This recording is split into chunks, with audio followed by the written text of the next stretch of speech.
Chinese government has bigger plans. By the time this pandemic has played out, China plans to rule the world. So for the West, the coronavirus has been a bewildering disaster that we'll be recovering from for a long time. But for the Chinese government, the whole thing has been a blessing. In fact, they believe it's the beginning of a new Chinese century. Yeah, and you look up and China has by some measures, a bigger economy than the United States, a vastly bigger population. Like, you're gonna have to deal with China. You can't continue to tell yourself it's unipolar in any sense. Yeah. And why wouldn't they have a sphere of influence? China is a problem that is very hard for the United States to solve. And it's not clear how we do solve that problem. By problem, I mean, sort of giving hegemony over the world to a country that doesn't believe anything really that we believe. It would be a massive change in the way the world operates, in the way that we in the United States live, in the way that you and Great Britain would live. I mean, having China in charge of the world would be very different from what we have now. That's a huge concern, a legitimate concern, I think. And we're not meaningfully dealing with it. China has massive influence within our hemisphere. Go to any island in the Caribbean, including the American colonies there. We call them protectorates or some of their colonies. St. Croix, Virgin Islands, for example. All the infrastructure in St. Croix is built by China. What?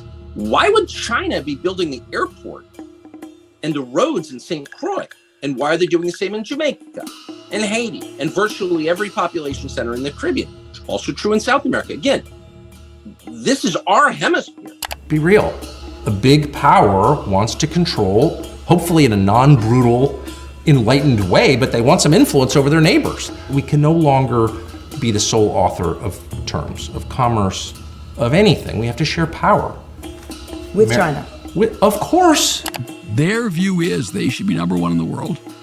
Their view is the world is better off with totalitarianism, politically Marxism, and economically communism. Right? This is their scheme, and that we're in their way. This is their objective. There's this centrality of China runs through their history for 2,000 years. And we are a problem. So for all of those reasons, you have to realize we have a real existential threat, and we have to do something about it. I agree. It's time for a new world order where we are partners in this relationship. Right? Before America was the hegemon, before the US dollar was the world reserve currency, where America is no longer the bully, but a willing partner in creating a new economic order. I think that's the wisest possible advice. That a few years from now, when every last victim of this virus has recovered or been buried, the Chinese government could easily grow stronger because of this disaster and America weaker. China unleashes a pandemic and then overtakes the U.S. as a result. That's too horrible an outcome to contemplate and too dangerous for us. We ought to do everything we can to make certain it does not happen. It's time for a new world order. I think that's the wisest possible advice.